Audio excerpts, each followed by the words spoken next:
লাভ ছাড়া ক্ষতি নেই, দিদি ছাড়া গতি নেই। যতই নাড়ো কলকাঠি 2026-এ নবান্নে আবার হাওয়াই চটি। 250-র বেশি আসন নিয়ে মমতা ব্যানার্জি মুখ্যমন্ত্রী হবে। আমরা তো লড়াইয়ের ময়দানে রয়েছি। মমতা ব্যানার্জি মানে লড়াইয়ের আরেক নাম। যারা কর্মী, যারা তৃণমূল কংগ্রেসের পতাকাটা কাঁধে নিয়ে মা ডাক দিলে ছুটে যান দেওয়ালটা লিখতে,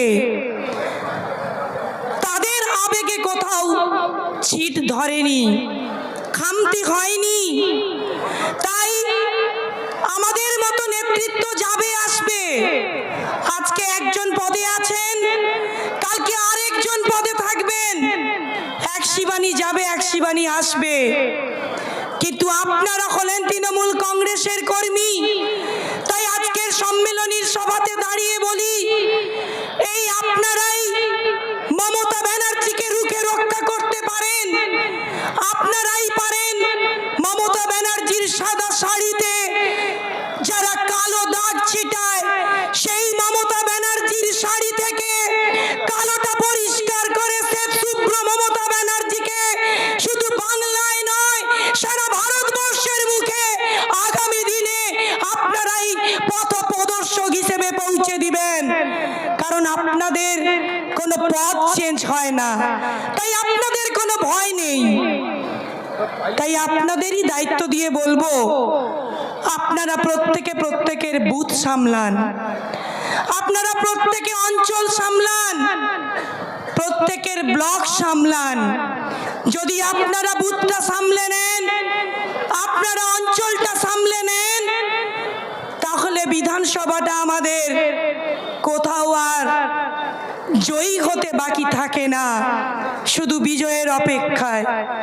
তাই আপনাদেরকে সাথে নিয়ে বলি, ভয় কিসের? আমরা তো লড়াইয়ের ময়দানে রয়েছি। মমতা ব্যানার্জি মানে লড়াইয়ের আরেক নাম। মমতা ব্যানার্জি মানে আপোষহীন সংগ্রাম। যে সাধারণ বাড়ির ওই হাওয়াই চটি পড়া মহিলা 34 বছরের জগদ্দল পাথরের ওই বাম জামানার কাছে যারা বোনের রক্তে হোলি খেলে, মায়ের রক্তে উল্লাস করত, তাদের কাছে আপোষ করেনি, মাথা নত করেনি। আর সাম্প্রদায়িক দল বিজেপি, যারা জামাটা বদলে আজকে বিজেপি করছে, লাল জামা ত্যাগ করে গেরুয়া বসন ধরেছে, মাথায় তিলক কেটে ফেট্টি বেঁধে আপনার বাড়িতে যাচ্ছে হিন্দুত্ববাদ শেখাতে, নতুন করে হিন্দুত্বের জিগির শেখাতে। ভুলে যাবেন না, ওরা বুদ্ধ জ্যোতি বসুর দলের লোকেরা, ওদের হাতে রক্ত লেগে আছে। ওরা সাইবাড়ির হত্যাকাণ্ড করেছিল, ওরা সিঙ্গুর নন্দীগ্রাম করেছিল, ওরা তাপসী মালিকের মতো বোবা মেয়েকে ধর্ষণ করে হত্যা করেছিল। তাই বিজেপি মানে সন্ত্রাসবাদী। 21-এর নির্বাচন, দিল্লি থেকে আওয়াজ উঠলো, ধার করা বাইরের নেতা হাওয়াই উড়িয়ে এরোপ্লেনে হেলিকপ্টারে করে বাংলায় পৌঁছে দিল, রোজ নামচা করে। প্রতিদিন প্রতিদিন হেলিকপ্টার আসতে থাকলো। কেন এসেছিল? না, বাংলা দখল করতে হবে, বাংলাকে সোনার বাঙ্গাল বানাবেন তারা। বলি, অনেক তো বিজেপির রাজ্য ছিল, কোথায় সোনার বাংলার মতো বাংলা বানিয়েছো? আজকে বিজেপি শাসিত রাজ্যগুলোর দিকে তাকিয়ে দেখেছেন, গুজরাটের হাথরাস কাণ্ড মনে পড়ে। পশ্চিম বাংলার মানুষ গুজরাট চায় না, পশ্চিম বাংলার মানুষ মধ্যপ্রদেশ চায় না, পশ্চিম বাংলার মানুষ উত্তরপ্রদেশ চায় না। পশ্চিম বাংলা, মমতা বন্দ্যোপাধ্যায় বাংলার মেয়ে, তার হাতে সুরক্ষিত সুজলা সুফলা সোনার বাংলা। তাই 21-এর নির্বাচনে যখন দিল্লি থেকে, গুজরাট থেকে, মধ্যপ্রদেশ থেকে নেতারা এসেছিলেন বাংলা দখল করার স্বপ্ন নিয়ে, যারা বাংলা ভাষা বোঝে না, যারা বাংলা কথা বলতে পারে না, সোনার বাংলাকে বলে সোনার বাঙ্গাল। মমতা দিদিকে ব্যঙ্গ করে, বিদ্রুপ করে দিদি দিদি বলে ডাকে। যারা রবীন্দ্রনাথ ঠাকুরের মূর্তিকে, বিদ্যাসাগরের মূর্তিকে ভেঙে দেয়, যারা রবীন্দ্রনাথ ঠাকুরের জন্মস্থান জানে না, যারা বিবেকানন্দকে ঠাকুর বলে, তারা বাংলা দখল করবে। স্বপ্ন দেখেছিল, স্বপ্ন পূরণ হয়েছে। কি বলেছিল? ইসকি বার 200 পার। কতই পগার পার করেছে বাংলার মানুষ মনে আছে তো? 2026 প্রস্তুত হন, কারণ অঙ্কটা তাই বলে। 2011 সালের নির্বাচনে বাংলার অগণিত মানুষ যারা রক্তক্ষয়ী সংগ্রামের মধ্য দিয়ে মমতা বন্দ্যোপাধ্যায়ের নেতৃত্বে বাংলাটাকে পরিবর্তনের ইতিহাস সূচিত করেছিল, যে নন্দীগ্রামের আন্দোলন শুধু বাংলা নয় ভারতবর্ষকে পথ দেখিয়েছে, বিশ্বকে পথ দেখিয়েছে, সেই নন্দীগ্রামের মাটি তো পূর্ব মেদিনীপুরের মাটি। সেই 2011-র সিট সংখ্যা কত হয়েছিল? 184। 5 বছর কুৎসা, অপপ্রচার, ED, CBI, news channel, media সমস্ত কিছুকে কাজে লাগিয়ে, নির্বাচন কমিশনকে কাজে লাগিয়ে 5 বছর তো অনেক কুৎসা হলো। 2011-র পরে 2016-তে সিট বেড়ে হলো 211। 2016-র পরে আবার 5 বছর মমতা ব্যানার্জির বদনাম সকাল থেকে সন্ধে। মমতা ব্যানার্জি বাংলার প্রত্যেকটি ঘরে ঘরে উন্নয়ন পৌঁছেছে, একটা মিডিয়া চ্যানেল দেখায়নি, শুধু বদনাম, শুধু অপপ্রচার। তাই আপনারা 5 বছর ধৈর্য ধরেছেন, 2021-এর নির্বাচন বুক চিতিয়ে লড়াই করেছেন। সিট সংখ্যা বেড়ে হলো কত? 213। এবার কি বলছে? সারা বাংলার মানুষ বলছে লাভ ছাড়া ক্ষতি নেই, দিদি ছাড়া গতি নেই। যতই নাড়ো কলকাঠি, 2026-এ নবান্নে আবার হাওয়াই চটি। 250-র বেশি আসন নিয়ে মমতা ব্যানার্জি মুখ্যমন্ত্রী হবে। সুজিতদা বলছিলেন বিরোধী দলনেতাটা চেঞ্জ হয়ে যাবে, প্রস্তুত থাকুন। শুধু লড়াইয়ের জন্যে তৈরি হতে হবে। আজকে বাংলায় এসে বিভাজন করছে, বাংলায় এসে হিন্দু মুসলমান করছে, লুঙ্গিতে ধুতিতে মানুষকে বিভেদ করছে। লজ্জা করে না? আপনি বাংলার মানুষ, আমি বাংলার মেয়ে, বসে আছে বাংলার এত মানুষ, হিন্দু, মুসলিম, জৈন, খ্রিস্টান, শিখ, পারসিক, ইসাক, সব সম্প্রদায়ের মানুষ।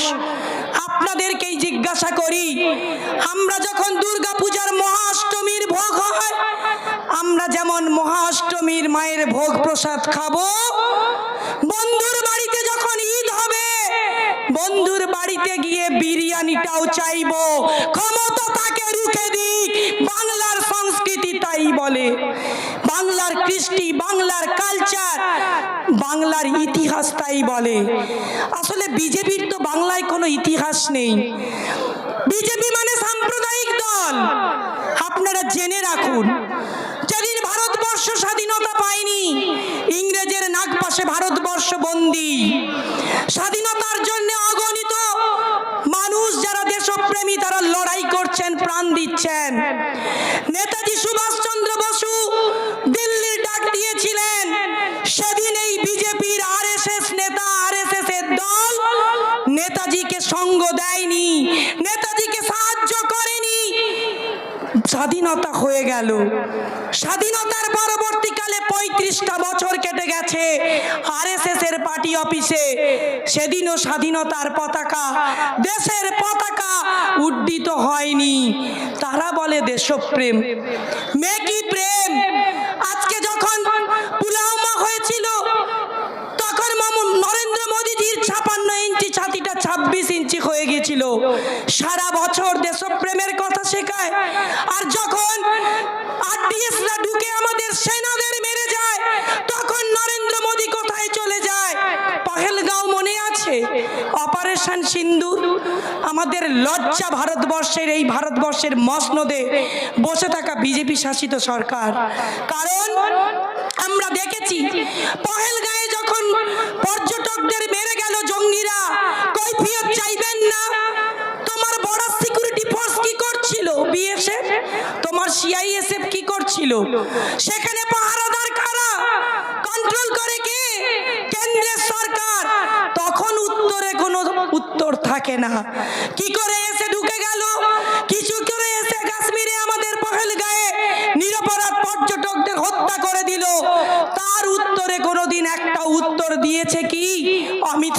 নরেন্দ্র মোদীর সরকার?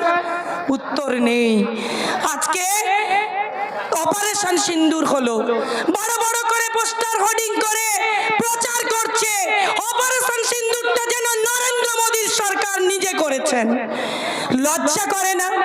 অপারেশন সিন্দুরে দুটি মহিলার নাম উঠে এসেছিল, সুফিয়া কুরেশি বলে একজন মহিলার নাম, যিনি সেনাবাহিনীর প্রধান হিসেবে অপার সাহস দেখিয়ে অপারেশন সিন্দুর করেছিলেন, আর ভূমিকা সিং।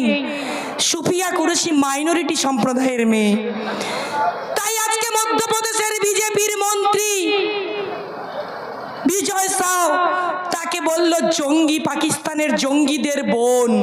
এটা আমাদের ভারতবাসীর কাছে লজ্জা। যারা একজন দেশপ্রেমী, যা দেশকে রক্ষা করছে, সেখানেও হিন্দু মুসলিম করতে করতে, বিভাজন করতে করতে তাকে পর্যন্ত অপমানিত করতে ছাড়ে না। এটাই হলো বিজেপি শাসিত সরকার। আর বিজেপি মানে মানুষের ধাপ্পাবাজি, বিজেপি মানে জুমলাবাজি। আমরা বলি বিজেপি মানে বাংলা জ্বালানো পার্টি। আজকে বাংলার মানুষ কৈফিয়ত